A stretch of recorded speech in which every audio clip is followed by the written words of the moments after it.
was more of an interest. It was just like, another subject, a career, which at the end of it, you get a job in a corporate, earn good salary.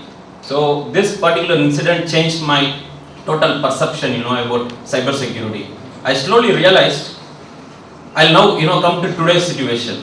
You might be reading the papers. So you have read about this Masood, the peer boy, who has been arrested by the Mumbai police, working with one of the major corporates, and he has been, accused of helping the terrorists. So incidentally, I had also, had a look at this conversation, last week between Masood and few of the hackers from across the globe. So what has happened is terrorists are no more, having this typical, low-end operators, who are just carrying around country-made bombs and then they go and blow themselves up or make pipe weapons and put it in bikes. Terrorists today use technology to the maximum extent. So where is Masood and the peer boy accused of? He has been accused of, still of course everything is not come on papers, but he has been accused of using a technology which can be used to encrypt information inside and outside of the country, setting up a covert channel, across the whole world for his people to operate. Meaning, in simple terms, no law enforcement agency, no intelligence agency will be able to intercept any of this communication. Now we are talking about a technologist who knows quite well what he is doing. Yes, I don't know his background really, from where he comes from, but something has motivated him to help that cause. So this is what has led to this whole thing. So I wanted to stress this point because I wanted you to understand that it is no more terrorists are using cell phones. They started using satellite phones. They were pinned down even when they are using satellite phones. So finally they know that in cyberspace they are first anonymous. Second thing, enough technology is available in cyberspace to hide themselves. So looking at the other portion, I have also done a little bit of work with Tamil Nadu and Karnataka police a little bit. So looking at the cybercrime scenarios and things like that, I looked at the labs. The labs which the police have, the law enforcement have today, everything is for post-mortem. Means something happened, somebody filed a complaint, finally you go to them, you file a complaint with them, they investigate, they have to physically understand where he is located, confiscate his computers, do a forensics. Now this is not the typical thing which is going to happen in terrorism. Now when we go back to US, see, you have got National Security Agency. Every one of us know about it. You do a Google, that National Security Agency has got close to, I think last year the total budget was $8 billion, spent on intercepting information, of every single communication which goes in and out of US. National Security Agency, there is a very popular project which every one of us know, from novels to every major fiction books you read, it's mentioned, where they say that every single information which flows in and out of the thing is processed by mainframes, which is like 6 stories, of mainframes under the National Security Agency's headquarters.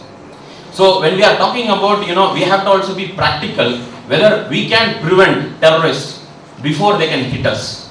I am not here to talk about, how you prosecute the person, in court of law, but can we prevent like hundreds of people dying? So why I chose this topic now is, last 6 months, that terrorist attacks have been happening all over India, and nobody has been able to pinpoint exactly. Now last 1 month, people have been having some encounters happen in Delhi, then there were some arrests in Bombay, but are we completely sure that these are the exact guys who did it? We don't know still. So before, these are the popular theories. Are you able to see it? No. I think the lighting has to be changed, or? One second.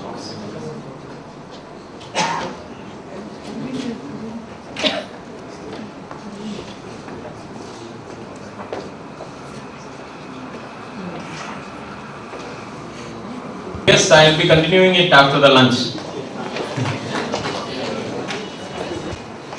Yeah. So let me. Yep, so good afternoon to you all again. So let me start my session. I guess, there was a sabotage on my presentation, before I could present it to the audience. So, see, these are the I've been also working with law enforcement and security agencies for last 8 years. So these are the popular theories. Whenever I end up talking to anybody, in law enforcement or in any security agency, popular theories are that terrorists don't use internet, terrorists don't use cell phones. Then there are other categories of elements like, for example, the criminal elements, who don't use internet either, See, what happens is most of the policing or finally, when an incident happens, who we end up catching or who we end up prosecuting are the guys, who are the ground level guys. They are the base operators, as we call it. So the base operators are guys, who get money, say 10,000, 20,000 rupees. They are actually from a morally, bad background, they don't have a proper living, maybe their families were killed or, they suffered something once upon a time. So these are the typical motives. And see, finally what happens is, we end up, either they are either, prosecuted or sometimes, they are caught but not, convicted because there is not enough proof on them and all that. But what happens, the truth is, when you are talking about terrorism, there are funders. See, these are the guys, who are sitting across the border. They are giving crores of rupees of money, to ensure that, we people, either pay for our lives or, our family members, our friends are killed. So what happens is, most of the patrons or the funders or the masterminds, they are sitting across the border, maybe in neighboring countries, from where they actually decide, when what goes wrong. Now, how does this base element sitting inside in our countries, talk to them? See, they either use cell phones, they use satellite communications, or they use nowadays, cyberspace. So cyberspace is so good because it's so anonymous that, and there is not much interception or anything, which is happening in cyberspace. So it becomes very easy for them actually to use cyberspace to commit terrorism or any other, high-tech crimes you can call, or crimes in the land, to other humans using this as a medium. Now, modus operandi, so one of the previous speakers, he pointed out to, a typical scenario where a terrorist types a message, he does not email it to somebody, he just stores it in the draft. And what happens, there is no transmission of the information. Yeah, I don't know the legal portion of it, but what happens is, there are, terrorists or spies, from other countries who operate inside our countries, who use this mechanism is called the drop boxes. See, in olden days, if you have read this Cold War time, the Russian intelligence used to go with a small, a spy will go with a small package of information, he will drop it in one dustbin. After some half an hour, another fellow will come and pick it up and go. So that's the same thing today which happens on the cyber world. See, there is an email box which is created where mutually both of them know the password. One guy posts the message, the other guy comes and reads it. Now this is called the Dropbox. Now normal understanding is that this information is not transmitted, but it's not true. Because see, finally when you type the message and you say save, the saving is done at say Hotmail, Yahoo or Gmail server. So finally it travels on the wire. It's not that it does not travel. So that's a common misconception, what happens. The second is, see, sometimes what they do is, they do a very trivial mechanism. This is called the covert channels. See, any amount of technology can defeat a covert channel. See, what happens is, in a covert channel, they will have a mutual agreed matrimonial site. For example, bharatmatrimony.com. Now, that one of the terrorists will go to bharatmatrimonial.com, one particular profile will be there. In that profile, the educational qualification will be written BE, engineering, MBA. The other fellow will come and change to BE. Instead of MBA, he will say MCA. So this could mean something, they both will have a code book which says that if I change to MCA means the operation does not take place. If it becomes MBA, then the operation takes place on the pre-decided time. So this is how, these guys work. They don't work like, how we think actually. Now some of them, what they do is, they simply use Skype. There is a famous software called Skype, Every one of us use this for chatting, across to anybody actually across the world. If you have a person in US, your relations studying, what you always do is, parents have seen, they always use Skype because this has got a beautiful, voice and video capability. Now what we don't know is Skype, it's very good for privacy. Basically because it encrypts every single information, with the 128-bit encryption and sends across. But what's bad news for the law enforcement and security agencies, you can't simply, find what's going on it. Now, there was just, if you remember 1 or 2 weeks back, there was a famous case in China. There is a Chinese company called Tom, which had a agreement with Skype. Now, what was the agreement is, in China, Skype does not do direct business. Skype does business with Tom. So what happens? 2 weeks back, they discovered that Tom has been capturing every single message which has been going on Skype, and it has been giving it to the Chinese government. Now this became a big privacy issue, but also looking at the other aspect of it, see, I'm not supporting any side, looking at the other aspect of it, maybe Chinese government thought that this was necessary to ensure their country is safe.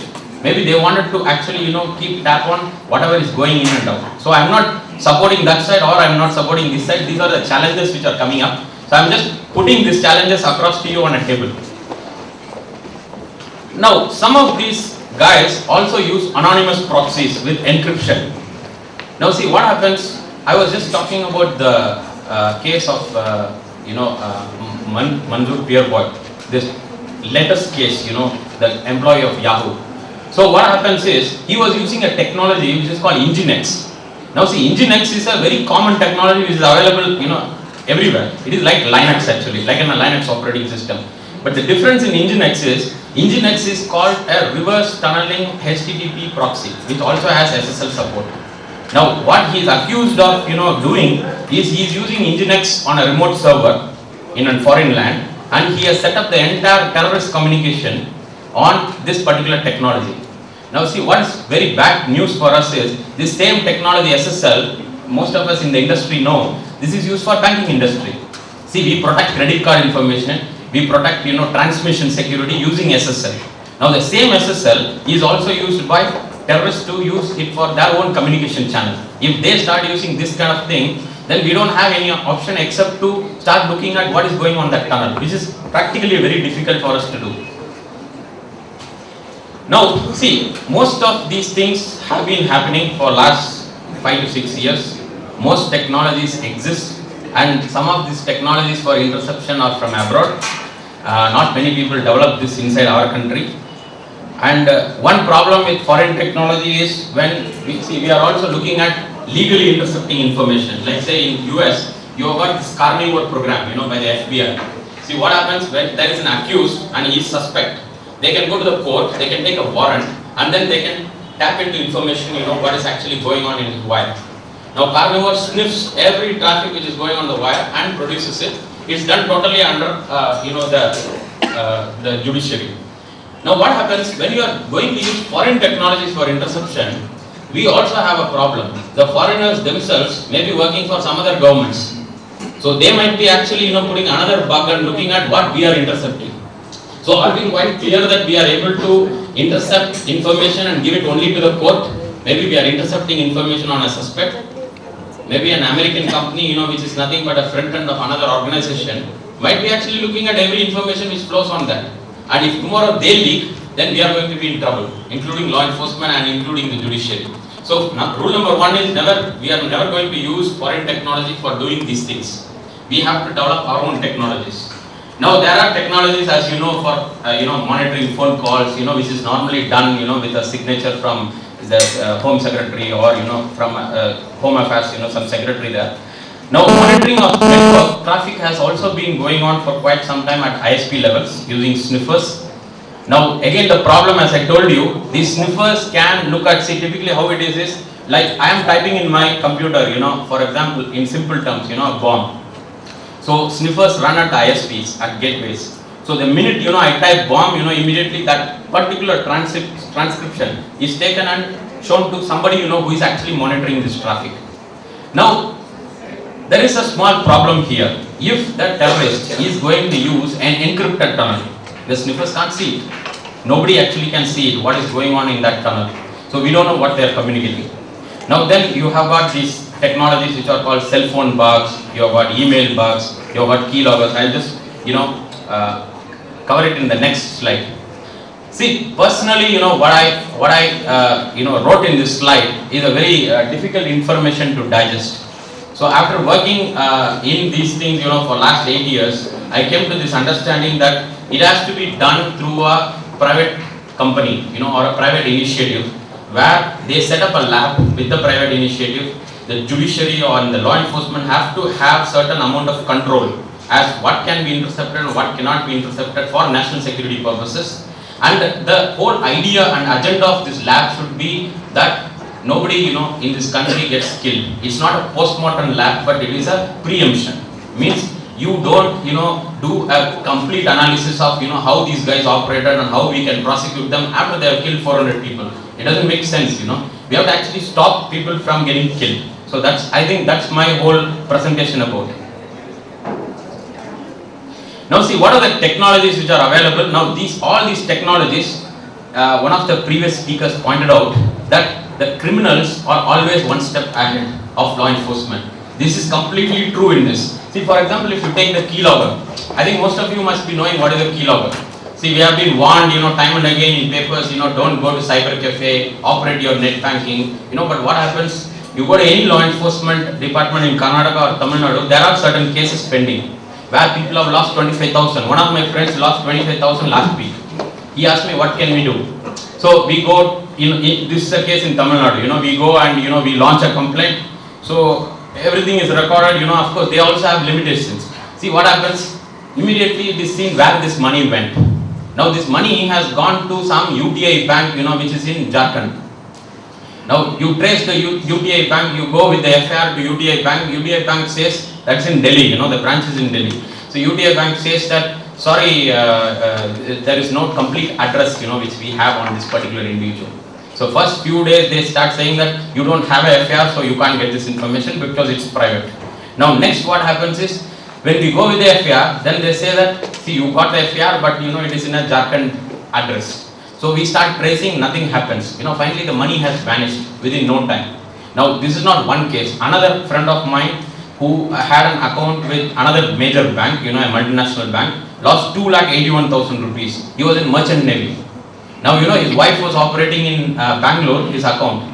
The first thing the police asked him is, okay, why did your wife operate your account? Because he said, but I'm in the ship, I'm like miles away, I was in Tanzanian shores, for last 1 year.